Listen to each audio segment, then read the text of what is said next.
Water, soil, and air, the three most fundamental things to sustainable life on Earth.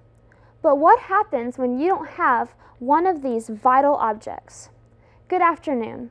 My name is JoAnna Campbell, and I am from Harding University studying my undergraduate degree and partner with NASA in conducting research. NASA's next big mission is to be able to send mankind to Mars. For years, NASA has been researching and exploring space and other surrounding planets, but no other planet is like Earth, except for one which has some similar comparisons, which is Mars. Mars is known as the red planet for its high amounts of iron dioxide. In 1964, the first successful mission to Mars was conducted, and 4 other rovers have been sent there since. Mars has a very thin atmosphere, so certain gases are not held in as strongly. Mars has 2 moons named Phobos and Deimos. When thinking about traveling to Mars, one must take into consideration the extreme time difference. 1 day on Mars is 24.6 hours, and 1 year on Mars is 687 Earth days. Earth and Mars are similar when it comes to their basic makeups. They both have valleys and mountains, weather and seasons, and volcanoes and ice caps. There are also many differences. Earth is almost twice the size of Mars. Mars has a diameter of 4,220 miles. Earth is only 94 million miles from the Sun, and Mars is 142 million miles from the Sun. If Earth was the size of a baseball, Mars would be the size of a ping pong ball. 70% of Earth is covered by water, but Mars has none. The Sun warms Earth's surface to more than 100 degrees Fahrenheit, but on Mars, the temperature rarely surpasses the freezing mark. The tilt of the Earth axis of Earth is 23.5 degrees, although it changes periodically due to the gravitational pull of other surrounding planets. The axis tilt of Mars is 25 degrees. Although dry and desolate today, scientists are raising questions on if Mars could have at one point support primitive life forms like bacteria. Here's a diagram that shows both the difference of the 2 planets in size, but also what the inner core supposedly look like. Take careful note that Mars does not contain a liquid outer core, but instead is just hard, solid rock. Here is another demonstration of the comparison in size difference. Notice how the top and bottom of Mars contains these polar ice caps. The gases are very different on Mars than on Earth. 96% of Mars is composed of carbon dioxide and contains no oxygen. Do you know why there is no oxygen on Mars? Well, that is because there are no plants to produce any oxygen. Earth has 78.1% nitrogen and 20.8% oxygen. Most of the nitrogen is up in our very thick atmosphere. Notice how Mars has only 1.9% nitrogen, which contributes to its very thin atmosphere. Like said previously, the surface of Mars is dry and dusty and covered in rich iron dioxide, as you can see here. NASA has sent 5 rovers to Mars to search out the land and send back information. Their names are Sojourner, Spirit, Opportunity, Curiosity, and Perseverance. One of the rovers, Curiosity, is looking strictly for organic matter in rock layers. But what are organics? Well, they are carbon-based molecules that are the key ingredients to life.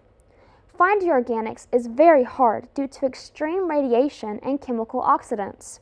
The reason why we look in rock layers is because organics that were quickly trapped and buried in layers of mud or sediments have a good chance of being preserved. Here is the landing site for Curiosity in Gale Crater. This is supposed to be the place where if there were any organics, they may be found here. Here is a satellite view of what is thought to be the remaining sides of water. Doesn't this look like a river or a stream to you? The rover Perseverance has recently found this string-like object floating on the surface of Mars. Scientists are questioning what this object could be. More than likely, it is just a piece of debris. However, the question remains of where it came from and if it could have come from outside of the planet. So what is the goal? Well, we want to be able to grow sustainable planets to keep up the health and well-being of the astronauts as they are sent to Mars. We also want to, as we send the astronauts to Mars, learn more about the land and the planet as a whole. NASA wants to be able to accomplish this mission by the 2040s. However, every single kink and detail must be figured out and come into explanation. So what is the problem? Well, the astronauts are going to need to have enough food for an approximate 21-month trip. That is 9 months to Mars, 3 months on the planet, and 9 months back. That is almost 2 whole years. We also need to have enough fuel for the space station and workable parts to survive the extreme environments. We also need to have a clean water supply. Did you know that on the International Space Station, for 4 astronauts, they require 12 gallons of water a day? And at an $83,000 per gallon cost to lift water into space, that cost adds up pretty quickly. Myself, as well as other scientists, are conducting research on how to filter water and urine by using UV light radiation on titanium dioxide surfaces for water purification. Another problem that needs to be taken into consideration is the difference of orbits. The elliptical orbit, which carries you from Earth to Mars, is longer than Earth's orbit, but shorter than Mars' orbit. It also takes 9 months to get to Mars. It is possible to get to Mars quickly, but that would require you to burn your rocket engines longer, which uses more fuel, which isn't really feasible. In the 9 months that it takes to get to Mars, Mars moves at a considerable distance around its orbit, about 3/8 of the way around the Sun. You have to plan ahead and make sure by the time that you reach the distance of Mars' orbit, that Mars is actually where you need it to be. Practically, this means that you can only begin your trip when Earth and Mars are properly lined up, which is every 26 months.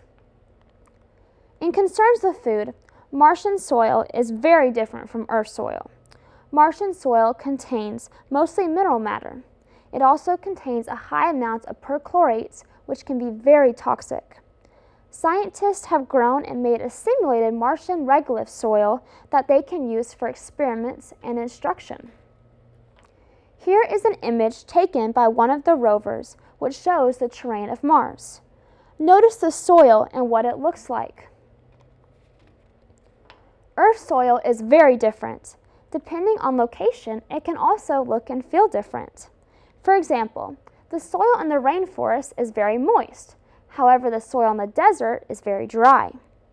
It is also made up of many layers consisting of mineral particles, organic materials, air and water, and living things. See the picture here for an accurate representation on what the ground looks like with its many layers. Plants are vital for life and provide nourishment for humans and other scientists. It provides carbohydrates, protein, and occasionally fats. Plants are comprised of 5 vital parts that each have its own function.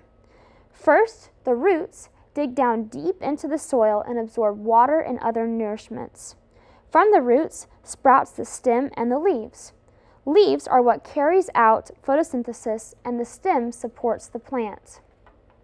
Fruits and flowers provide nourishment and food and aid in reproduction. Imagine a bee flying over each plant as it goes and pollinating every other one. The wind also helps throw seeds around the ground so more plants are going to be able to sprout and come up. So what is photosynthesis? Well, photosynthesis is the process where plants use sunlight to synthesize foods. The rays of sun enter through the leaves and causes a chemical process to be initiated, which results in glucose, a sugar, to be formed. Water is soaked up through the roots and carbon dioxide goes in and oxygen comes out. Humans breathe in oxygen and they breathe out CO2. It is a cycle. But what if you don't have any sunlight? There is a garden on the International Space Station called Veggie. Here, plants are studied in a microgravity environment. Water is equally distributed in such a way that the roots don't drown in water or engulfed by air because of the way fluids in space form bubbles. In the absence of gravity, plants use other environmental factors, such as light, to orient and guide growth. A blank of LED lights above the plants produces a spectrum of light suited for plant growth. Since the plants reflect a lot of green light and red and blue wavelengths, the veggie chamber typically grows magenta pink. Each plant grows in pillows that are filled with clay-based regolith and fertilized. The pillows help distribute water and nutrients around the roots. Once again, you can see the magenta pink light here in these pictures. Astronauts have tried the food out in veggie, and they say that it's actually pretty good. There is another habitat called the advanced plant habitat that is similar but contains 180 sensors and even more lights with infrared imaging for nighttime viewing. So it's basically an all-seeing eye on these plant growths. So the goal is to grow plants on Mars, right? Well, scientists will need to flush out all of the harmful toxins with their own chemicals to form workable regolith soil and pure air. Then, the scientists will grow in greenhouses, similar to this envisioned picture here. And these greenhouses will be climate controlled, have nutrient-rich gels, and good lighting. Water will also be delivered via liquid solutions from the roof or coming up through the roots. Now, it is your turn to learn more about life and whether life can exist outside of Earth. It is our job to be able to teach others what we have learned and change to our environment. Keep planting in this beautiful planet that we have, and maybe one day you may be the next person to Mars. Thank you.